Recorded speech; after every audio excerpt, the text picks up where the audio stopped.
elle marche pas cette pierre. Et le chef l'a déjà en plus. Tiens, c'est quoi ça? Une pierre? Bizarre. Je vais en parler aux autres. Et les gens, vous trouvez ça de... Je sais pas, vous voulez faire des expériences dessus?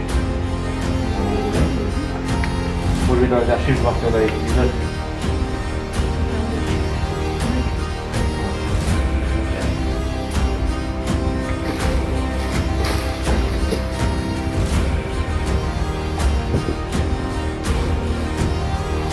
Et oui, ça va être la même chose.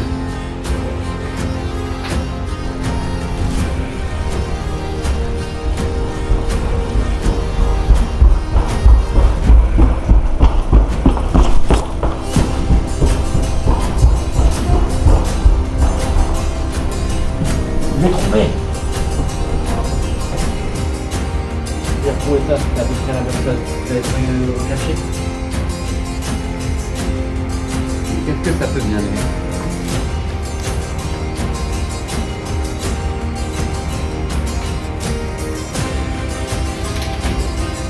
Mais oui, j'ai trouvé.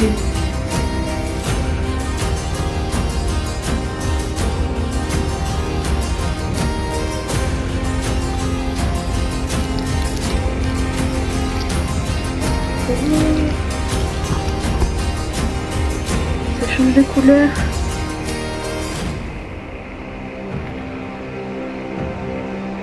C'est magique. Alors ici nous avons deux polariseurs dont un appelé analyseur et entre ces deux polariseurs nous avons du cellophane plié plusieurs fois, ce qui donne un changement de couleur quand la lumière passe ou non.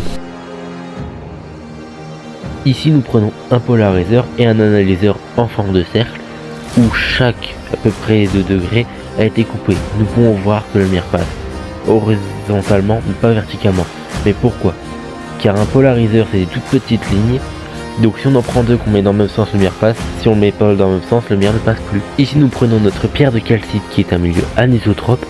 Nous mettons un petit carré noir avec un trou derrière et nous le mettons sur un projecteur entre deux polariseurs. Nous pensons que les Vikings utilisaient ça pour naviguer sur leur drakkar. Quand le point était pareil que l'autre point, ils pouvaient penser que c'était par là où ils pouvaient aller. Parce que la vitesse de propagation de la lumière est différente dans l'air et dans notre pierre de calcite.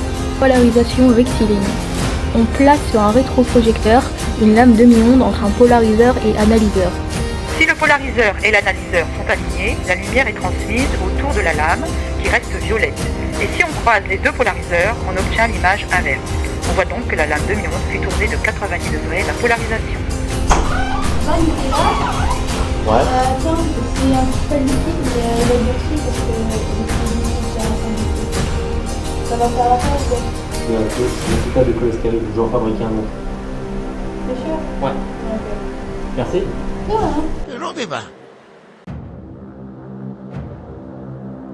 Nous plaçons une lame avec une fine couche de cristal liquide sur la platine de notre microscope polarisant entre polariseur et analyseur croisés.